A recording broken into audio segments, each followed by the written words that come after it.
আপুনি যদি ঠাইখন বা আপুনি সমষ্টিটো যদি আপুনি ডেভেলপ কৰিব বিচাৰে তাহলে কিন্তু বহুখিনি বাক বিতন্তাৰ লগতে আপুনি বহুতখিনি সমস্যাৰ সন্মুখীন ডেফিনেটলি হ'বলগীয়া হয়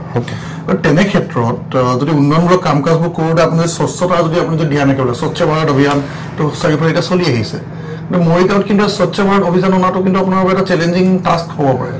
গতিকে কি ক'ব বিচাৰিব আপুনি স্বচ্ছতাটো মোৰ মনত যেতিয়া আছে মোৰ লগত যোনে কৰ্মত ব্যস্ত থাকিব যোনে সংযোগ হ'ব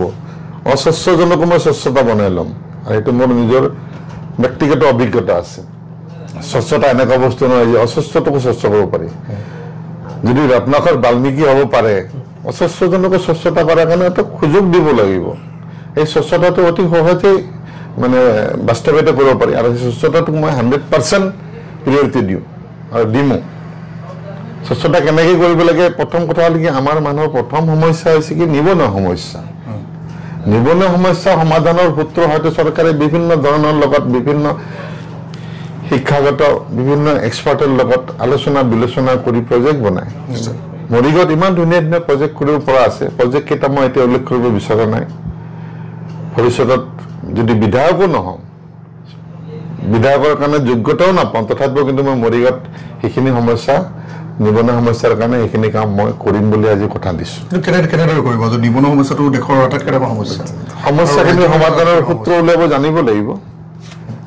যেনে ডিগ্ৰীধাৰী ল'ৰা এজনক যদি 5 বিঘা মাটি যাতে আগতে এটা সময়ত মনত আছে চাগে 25,000 টকা লোন দিছিলে DIC সাবসিডি দিছিলে গভৰ্ণমেণ্টে 5,000 কিন্তু অৰিজিনেল কাগজপত্ৰ ৰাখি থৈছিলে পিছফালে সিল মাৰি দিছিলে যাতে চাকৰি কৰিব নোৱাৰে 5 বিঘা মাটিত এজন যদি গ্ৰেজুৱেট চাকৰি বিমুখ শিক্ষাগত অৰ্হতা যথেষ্ট আছে হয়তো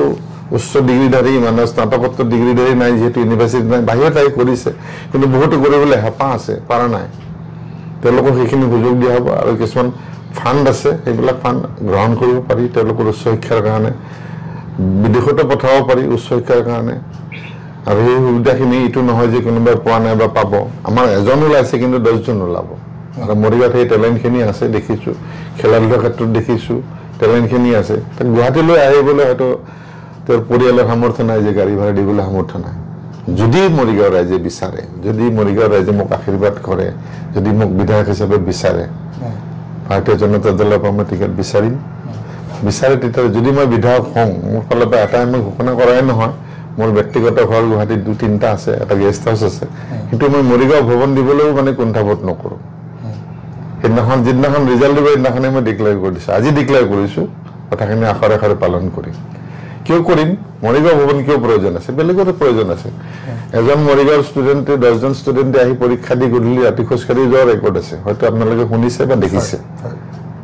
এনেকুৱা কমিউনিকেশ্যন নাই চন্দ্ৰপুৰৰ ফালে খোজকাঢ়ি গ'লে সেইখিনি শ্বৰ্টকাট কৰি ফালে গুচি যায় নাপায় সেই সুবিধাখিনি মই প্ৰদান কৰিম